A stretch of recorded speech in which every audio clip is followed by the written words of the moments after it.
Saya Kak Rose hari ini setia menemani Anda di acara Rumpi No Secret Mwah.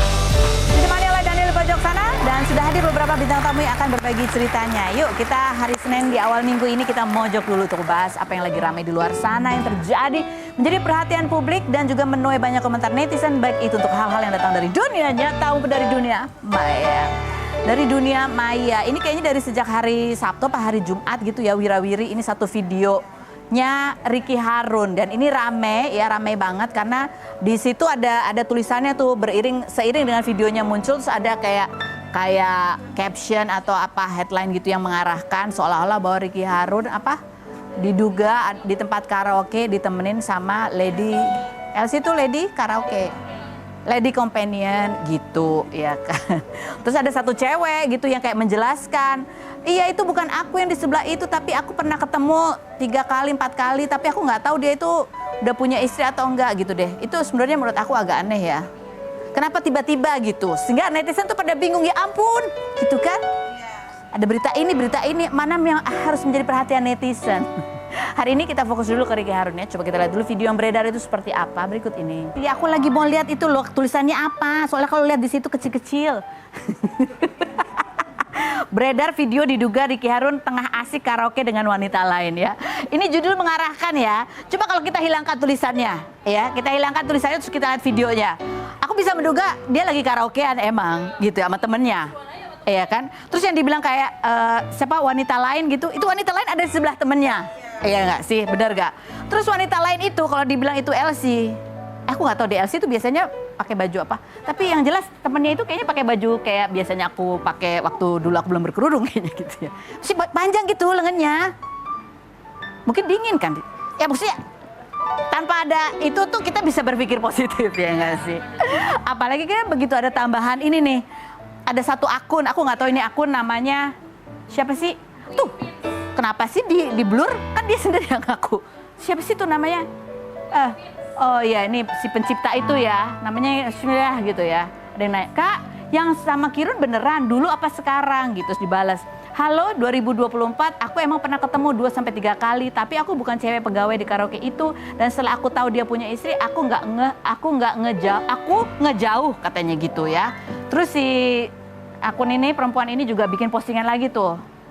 Nih dia. Dulu emang bener ada beberapa orang ngajak ketemu dia, tapi aku nggak beneran nolak. Tapi aku beneran nolak. Seingat aku aku mau kenalin kamu sama artis baik-baik. Terus orang ini bilang kalau dia soal oh ada deh, kecil banget di situ ya. Bang kita lihat ya tuh, yang dia ada SS chat yang beredar juga. Tapi aku nggak tahu ini chat yang beredar siapa yang posting gitu ya. Kamu WA aja gini, bilangin ke AA, ini disensor. Aku nggak bisa keluar, capek nyich gitu ya. Ini kan juga ya nggak jelas, karena nama bisa diganti, iya nggak sih? Ini juga telepon, ini juga sering ya, telepon kayak gini ya buat telepon penipuan kan juga sering. Ini aku berusaha untuk berpikir positif gitu ya, ya nggak sih, ya nggak sih? Soalnya ini juga siapa yang ngomong nggak jelas, ngajak ketemuan juga, mungkin ketemuan apa? Ayo ketemuan bisnis kan bisa ya, bisa kan? Nah, kalau postingannya Ricky Harun kita jadi penasaran kan Ricky Harun ngomong apa? Di sini dia lagi di Korea nih, lagi di Korea sama teman bisnisnya ya. Terus captionnya dia nih yang menarik bilang, dihina, difitnah, yang sebenarnya kita nggak perlu balas sama sekali nggak perlu. Apalagi nggak cederain fisik kita, abaikan aja, abaikan. Kita nggak perlu reaktif. Ketenangan dan kedamaian hati itu mahal. Jangan izinkan siapapun merusak ketenangan dan kedamaian hati kita. Teman-teman setuju? Yang setuju tolong share video ini di story ya gitu. Terus dijawab sama Donna Harun. Donna Harun itu ibunya Ricky Harun ya. Abaikan saja biar alam semesta yang bekerja, katanya gitu. Nah ini yang menjadi perhatian orang adalah ketika ada videonya. video Ricky Harun pulang dari Korea sama Hervisa. Menurut netizen, mata Hervisa terlihat sembab. Mungkin dia kurang minum air sehingga naik pesawat itu jadi menahan air. Gila, aku selalu pikiran positif loh. Luar biasa kan, coba kita lihat dulu videonya berikutnya. Baca komentar netizen dulu, baca komentar netizen coba kita baca. Ingat ya, lelaki kalau sikapnya sudah terlalu manis dan banyak gaya, fix dia.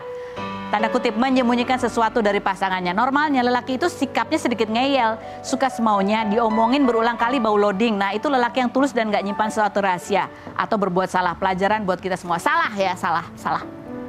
Bukan kayak gini nih. Perempuan kalau biasanya ngeyelan, tiba-tiba suatu hari nurut, nah itu baru.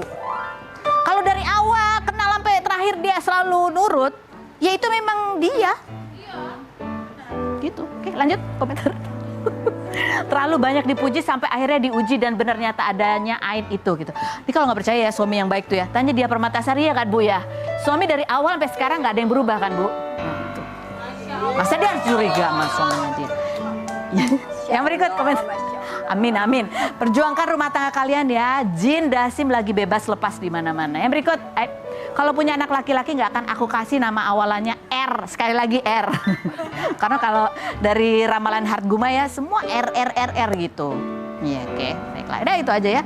Ngomong-ngomong soal Jin Dasim, ini aku ingetin lagi nih. Aku pernah nanya sama Ustadz. Jin Dasim itu gangguinnya gimana sih caranya gitu? Kata Ustadz siapa namanya? Jojo. Caranya Jin Dasim itu adalah membisikkan ke telinga kita untuk mengingat selalu kejelekan dari pasangan. Itu cara kerjanya, gitu ya. Baik, kita langsung menuju ke Dia Permatasari berikut ini. Kita lihat. Baik, kita sekarang bersama Dia Permatasari. Apa kabar Bu? Baik. Cantik selalu. Ini fotonya beredar lagi seiring dengan ramai pembicaraan orang mengenai apa yang pernah dialami oleh Aureli gitu ya.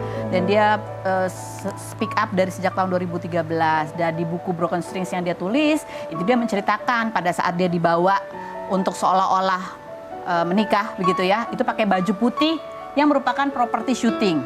Dan ternyata ini juga pernah dipakai syutingnya sama ibu ya ternyata. Iya, betul. Jadi ternyata tuh dulu saya pernah jadi mamanya Aureli. Waktu saat syuting sinetron itu yang berjudul Magic. Itu saya sempat lupa loh Kak Ros. Lupanya gini, itu kan udah 13 tahun yang lalu. Saya cari-cari di Google, judulnya apa ya sama Aureli gitu kan. Terus kok ya dilihat kayak kontak batin sama si Aureli pagi-pagi. Biasanya saya nggak pernah cek-cek IG story orang ya. Tiba-tiba pagi-pagi pas habis sholat subuh tuh, aku sekilas gitu, loh kok foto aku ini ketemu nih. Terus akhirnya aku langsung ngechat si Aureli, Aureli ini kan waktu itu gini, terus akhirnya tag aku dong, aku mau punya foto ini, mau repost pokoknya. Oh iya, oke, langsung tag ke aku. Tapi dia sendiri ngikutin buku yang ditulis oleh Aureli dan ngikutin, cuman belum sampai selesai. Gitu ya. Kan kamu ya kurang lebih ala di masa-masa ketika dia bercerita itu ya. Baru tahu ya ternyata pada saat itu ya 2013. 2013 karena sinetron di bulan ini Januari. 2013 2014. Karena saya ingat itu hujan terus dan itu syuting di Bogor. Jadi saya setiap hari itu bolak-balik Bogor itu kan stripping.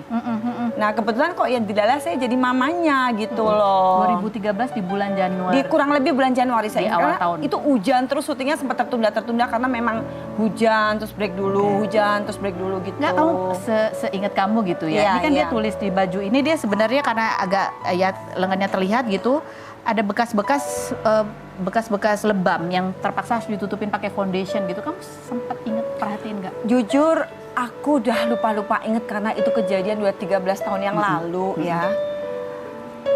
Aku nggak tahu apa yang terjadi pada saat itu, tapi kaget juga setelah tahu ternyata kejadian itu pada saat lagi syuting sama kita gitu loh.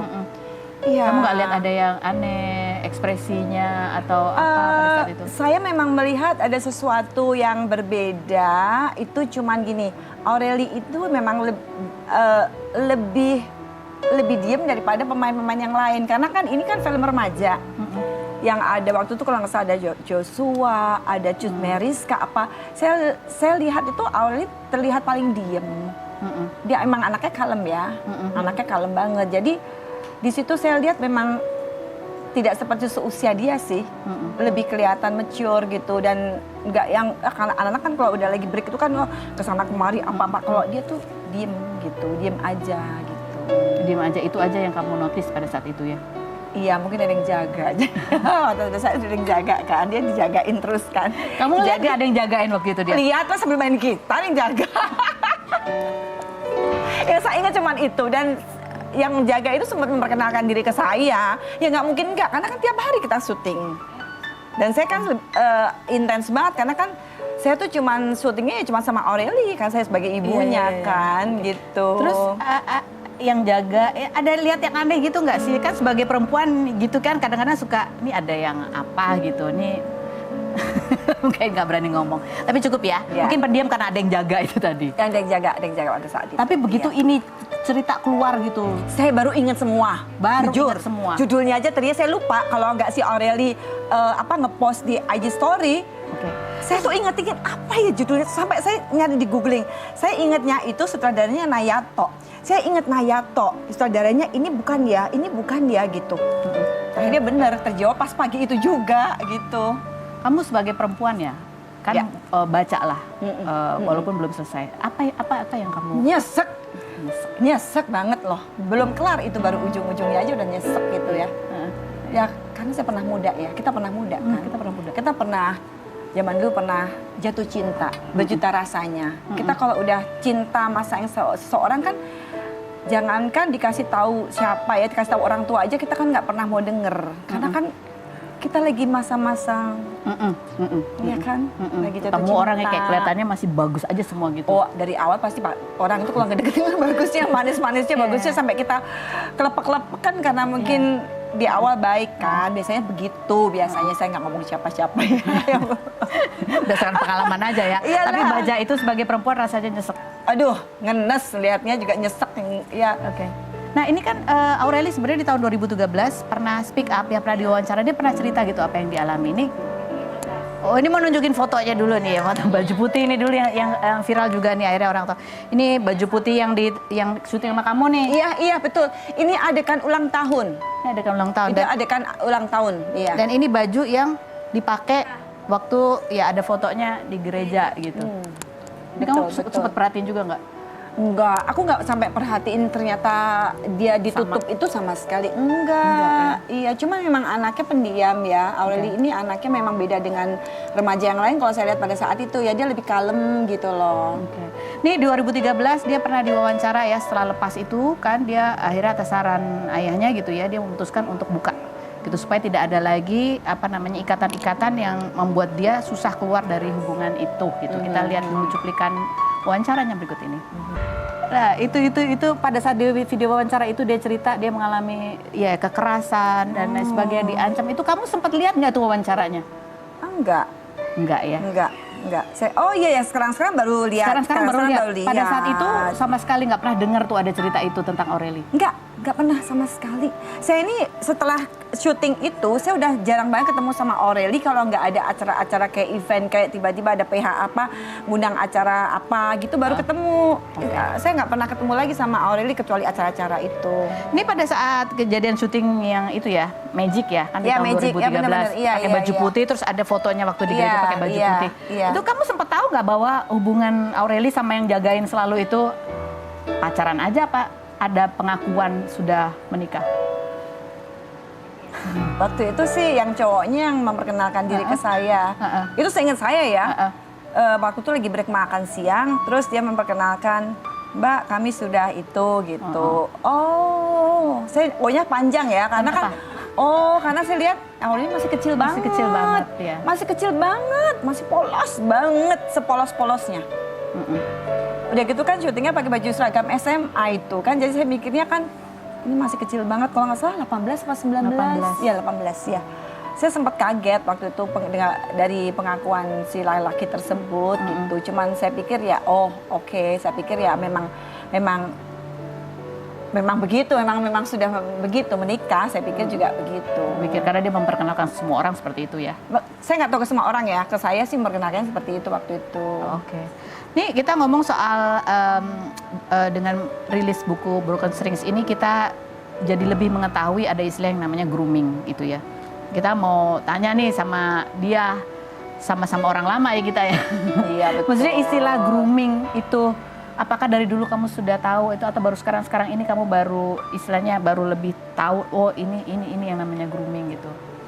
Ya setelah kejadian ada buku ini, saya baru bener-bener notice gitu loh, bener-bener begini ya gitu. Saya sempat membahas dengan suami juga gitu.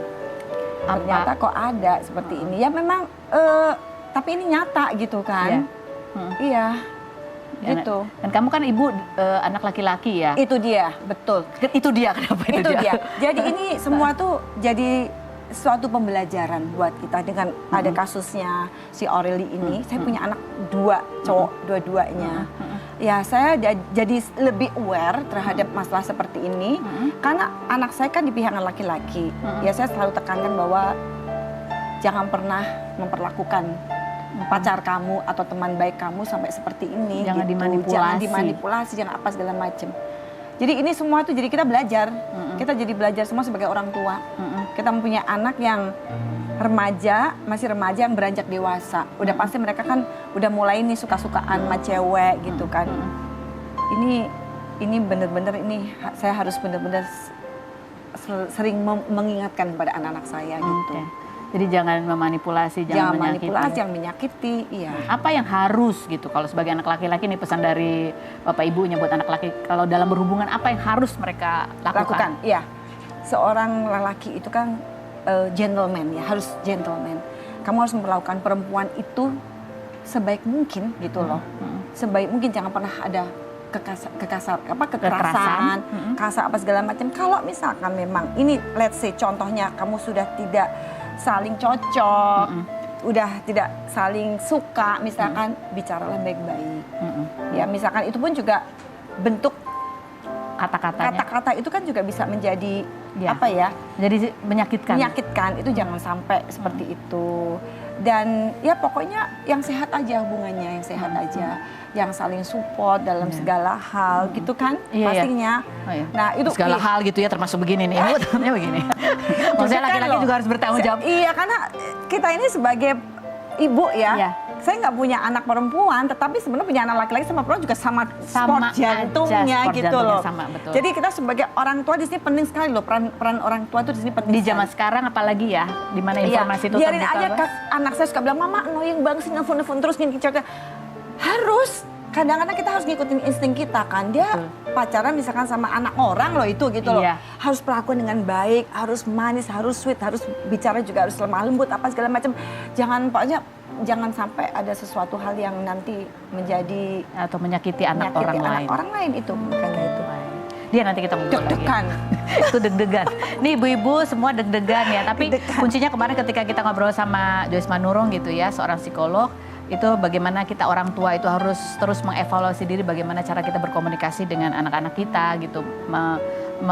Apa istilahnya memvalidasi perasaan-perasaan mereka. Tanya itu bukan cuma udah makan belum, udah belajar belum, tapi bagaimana perasaanmu hari ini gitu. Kayak seperti itu.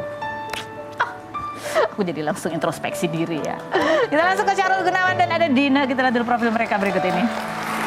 Nah, kita sudah bersama dengan Syahrul Gunawan dan juga Dina. Kamu pernah syuting sama Aurelie juga nggak? Aku nggak. Nggak? Nggak tahu. Sama siapa nggak tahu ya. Kamu saya kalau si tokoh yang satunya tuh kayaknya sih kayak pernah cuman aku lupa. Kan aku main talent. Oh kamu main talent. Harus banget Pak. Harus banget itu ya. Tapi yang mau kita bahas sama Syahrul Gunawan bukan soal syuting, bukan soal ini ya. Tapi soal ini nih katanya Syahrul sekarang ngambil S3. Dan jurusannya adalah tentang kebijakan publik. S1-nya tentang farmasi, S2-nya tafsir Quran. S1 aku ekonomi. Oh ekonomi. Jadi memang nggak linear. S2-nya ya agak linear lah. Bisa. Rumah aku di Jakarta waktu itu, di Lebak Bulus, di belakang PT IKI. Sekarang jadi Universitas PT IKI ya. Jadi deket deh, lagi COVID juga gitu ya. Terus gue ngapain? Akhirnya aku ikut. Ya alhamdulillah belajar agama juga. Tapi setelah dari situ kayaknya aku passionnya nggak di situ deh.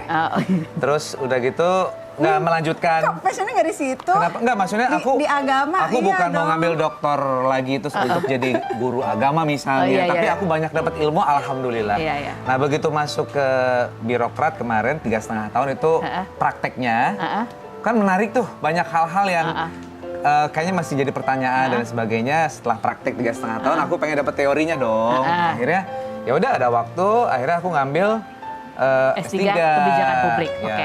Ini kita lihat ini sempat jadi obrolan juga sama Hengki Kurniawan yang sama-sama pernah menjabat sebagai pejabat publik begitu ya, kita lihat. Berikut nih obrolannya menarik.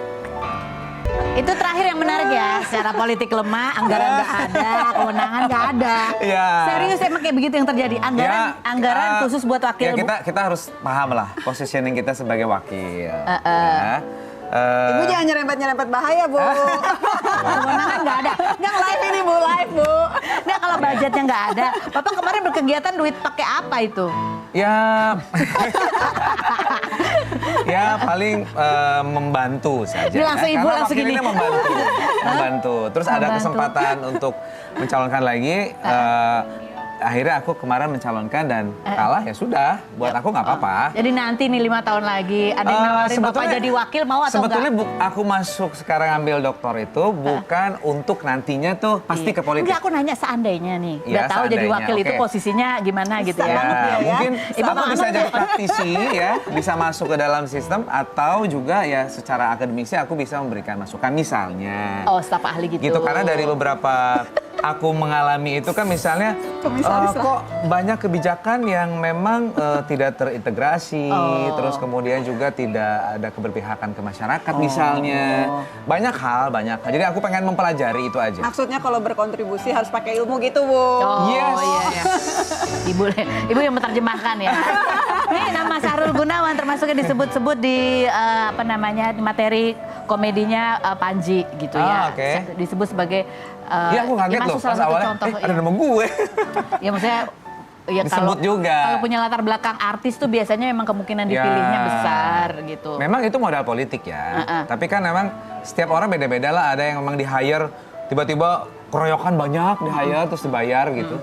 Kalau aku memang ada dari keinginan sendiri aku masuk ke partai politik karena memang aku tertarik dengan sistem. Tapi terkenal itu memang diakui sebagai modal politik. Yes, betul. Tapi kalau jadi wakil lagi mau nggak?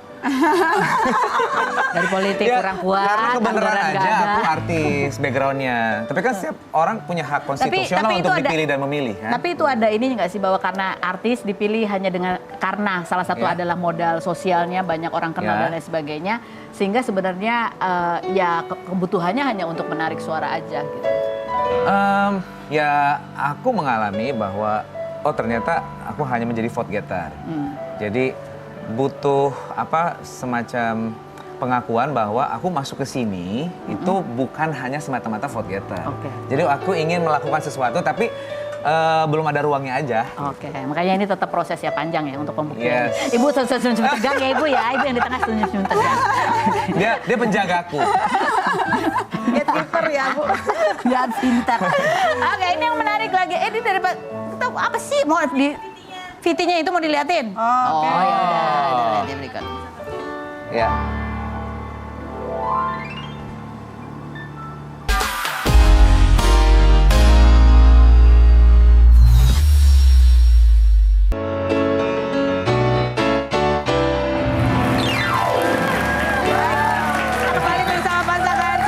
Syahrul dan Dina, ini yang katanya kalian tiap malam itu selalu menyempatkan waktu untuk ngobrol. Masa sih? Ngobrol macam-macam ya. Termasuk cita-cita masa depan ya. Obrolan politik sampai obrolan gosip. Kamu katanya juga ini mau terjun ke nyanyi lagi nih, mau keluarin album aku lagi. mau keluarin mini album, ada 4 lagu, ada EP-nya keluar akhir bulan ini. Doanya ya. Tentang siapa? Judul albumnya insya Allah ya, katanya Luka dan Cinta. Nggak ada hubungannya sama pribadi ya, pribadi gue sih happy. Oke, baiklah. Kalau janda nggak apa-apa, boleh dengar. Luka cinta soalnya. Enggak mau, aku nggak mau. Maksudnya? Oh iya ya. Kita lagi ke bahasan yang berikut ini. Maaf Kak Ros. Ini Bapak Ibu nih kalau ngobrol katanya segala macam kan, dari mulai ini sampai gosip. Nah, Dan ini Ibu katanya sumbernya. Enak aja. Kita mau tes sekarang pengetahuan gosip Pak Sarul dan Ibu Dina, ya. Gosip, oke. Cepet-cepetan jawab ya. Cepet. Yang bisa jawab langsung angkat tangan, oke. Siapakah aktor yang terkenal dengan 1 tambah 1, 2, 11 kali 11, 12. Siapa? Bobby ya? Ini takut nggak sih? Ini takut nggak sih? Ya, aku tokoh-tokoh fiktifnya ya, Bobby. Jangan tokoh fiktif. Oh, ini kan nyata dia ngomong 1 tambah 1, 2. Tambah satunya kan Ntar gue dituntut. Kan dia ngomong. Hah? Yang ngomong 1 tambah 1. Oh iya, bener. Siapa? Robbie Tremor. Tremor. Oh, Tremorti. Oke, yang berikutnya. Iya. Siapakah nama laki-laki yang merupakan suami dari Mawa? Insan. Insan. Iya, betul. Iya. Angkat tangannya ragu-ragu loh Bu Dinda. Malu-malu. Ya pokoknya teman Sarah lah.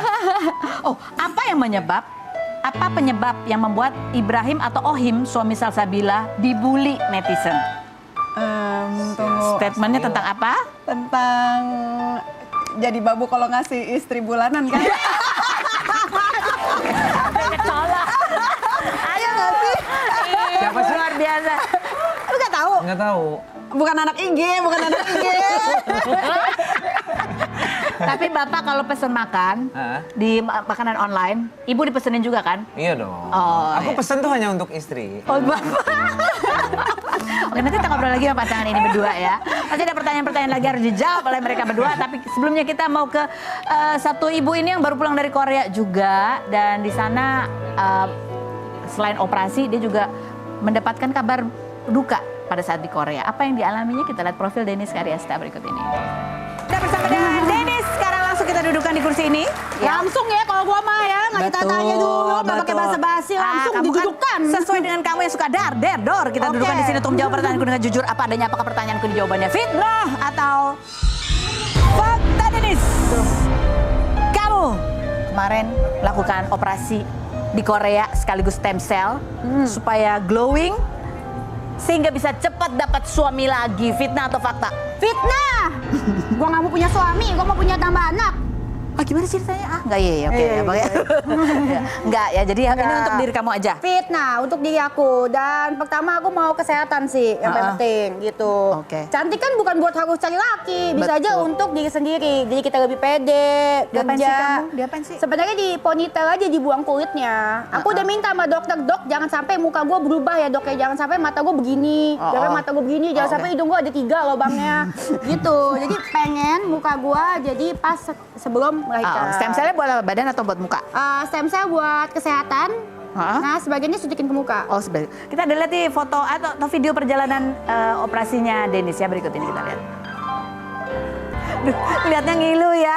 Sakit gak sih tuh? Nggak sakit sama Nggak sekali. sakit sama sekali. Nggak sakit sama sekali. Udah 3 minggu kan nih dari sejak. Sakitan nggak dinafkain, nggak dibiayain hidup sih. Nggak sakit. Ini udah baru nggak nyampe sebulan sih. Habis ini. berapa total itu? Total ya sebenarnya aku udah siapin budget tuh jauh-jauh hari 10M. 10 miliar buat operasi dan kesehatan kan. Iya, tapi 8M-nya belum ada, baru ada 2M. Jadi Tapi 2 ini miliar. endorse. Enggak, bayar. Orang kaya, bayar. Oh ya ampun, ya aku lupa ya. 2 Dia kan miliar. terkenalnya dulu untuk konten sombong ya kan? Iya. Oke, baiklah. Lanjut, Kalau kita nggak untuk sombong fakta. aku. Denis, kamu tuh nggak marah ya walaupun kesel di dalam hati. Kalau ada netizen yang mengkritik cara parenting kamu, fitnah atau fakta? Aku nggak marah. Nggak marah. Fakta, Kamu nggak marah? nggak marah. Ah. Karena aku yakin tiap orang itu punya cara parentingnya yang beda-beda, dan yang pasti satu, aku yakin semua orang yang pasti pengen yang terbaik untuk anaknya. Ya Betul. dong, walaupun beda-beda, tapi ya. Cara parenting seperti apa sih yang membuat netizen tuh komentar ya? Iya. Denis yang dark gini kalau sama anak, no gitu doang. Iya. Coba kita lihat. Ini baby, no baby. Nggak nyangka ya Denis sabar. Komentar Sarus. netizen coba kita lihat nih. Lu nono doang, udah berapa kali mecahin barang, sister? Sebenarnya mah kalau menurut aku mah umur 2 tahun Biasa. itu belum bisa dikatakan bukan biasa. Salah. Tapi anak umur 2 tahun itu belum bisa dibilang bandel atau tidak. Iya. Aktif atau iya aktif. Iya. Jadi termasuk aktif. Iya. Karena kecuali kalau misalkan dia umur 17 tahun, umur 20 tahun kayak gitu tuh bandel. Nah, itu kamu marahnya gimana kalau dia udah gede? Wah, gue gantung di pohon toge. Enggak, kita pendek omongin. doang. Yang berikut ada lagi komentar. Jiwa VOC ku meronta-ronta gitu ya, terlalu sabar ibu ini. Yang berikutnya, harus diajarkan yang baik dan sopan dari kecil. Yang berikutnya, Betul. Kak, minimal didikan VOC Kak, biar anaknya nggak suka tantrum-tantrum kayak gitu, kasihan kakaknya juga. Emang Betul. anak kamu suka tantrum? Enggak juga sih. Ibunya yang suka tantrum ya? Dulu. Kalau dibandingin dulu, aku lebih sering tantrum aku dulu kali ya dibanding anakku. Sebenarnya kalau kan parenting itu aku belajar juga kan ya. Ada 4 kok, ada yang kayak keras, kayak VOC. Itu memang anak lebih nurut. Tapi ada resikonya. Anak jadi takut cerita sama orang tua. Anak jadi nggak mau cerita sama orang tua. Okay. Nah, yang aku takutin kalau aku lakuin itu ke anak aku kalau ada apa-apa, kalau ada pembulian di sekolah, dia nggak ngadu sama aku, dia nggak cerita. Jadi ada jarak. Okay. Terus ada juga kedua, itu ada yang parentingnya cuek, nggak peduli sama anak sama sekali. Nah, terus gitu yang ketiga itu ada parenting orang kaya. Gimana tuh orang kaya? Parenting orang kaya. Apa-apa kasih duit? Nono baby nono. Oh. Nggak. Yang ketiga itu parenting yang kita saling ngasih pengertian lah.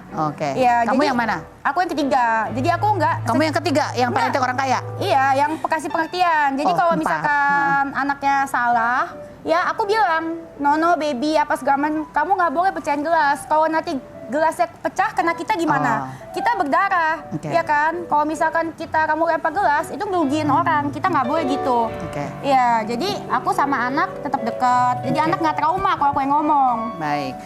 Denis, fitnah atau fakta? Sebulan terakhir ini kamu mengalami panic attack sampai merasa takut mati.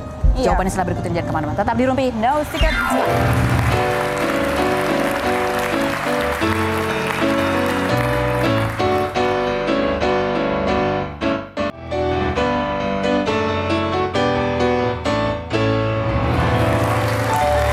Baik, sudah bergabung bersama semua bintang tamu kita. Sekarang kita cerdas cermat tentang gosip dunia artis lagi. Ya. Siapa kira-kira yang paling banyak tahu? Semangat tuh ya, yang paling kiri kalau gosip. Mas Sahrul. Saya emang nggak tahu menau. Bohong, off air tadi dia tahu banyak. Oke, sekarang kita mau tanya pertanyaan dari netizen ya. Kita buka. Denis, kenapa sih masih suka ungkit ayah maling kundang dan jelek-jelekin ayahnya di depan anak? Anak itu kan merekam, kapan stopnya? Sebenarnya kalau misalkan aku sama kenyataannya ya, sebenarnya sama si Bapak Maling Kundang itu aku berterima kasih, bersyukur. Ya nggak ada benci, nggak ada perasaan itu sama sekali. Karena kalau nggak ada dia, nggak ada Jaden. Makanya aku berterima kasih. Benci sih enggak. Cuma tiap ngomongin Bapak Maling Kundang itu penonton minimal 1 juta. Jadi daripada gue bikin konten yang lain, mendingan gue ngomong, Bapak Maling Kundang, ya anak ini tidak ada hubungan dana, tidak ada hubungan darah dengan kau. Jangan kau ngaku-ngaku. Gitu aja sih. Itu hanya sekedar konten ya. 10 juta tuh udah. Iya, udah. Jadi itu hanya sekedar konten yang kadang-kadang meresep ke dalam kepribadian. Mengambil alih kejiwaan. Ya, berikutnya adalah pertanyaan Kak Syahrul dan Dina, kalau pasangannya udah punya karir dan mandiri serta menikah, gimana kompromi dan diskusinya soal keuangan rumah tangga? Tipsnya dong. Tipsnya apa sayang? Kita santai ya. Kita nggak suka ngebahas tipsnya itu, menghindari pertengkaran. Bu, tapi dibiayain kan sama Pak Syahrul? Ya tanya. Emang gua nggak bertanggung jawab? Yang nanya. Emang gua lakinya dia?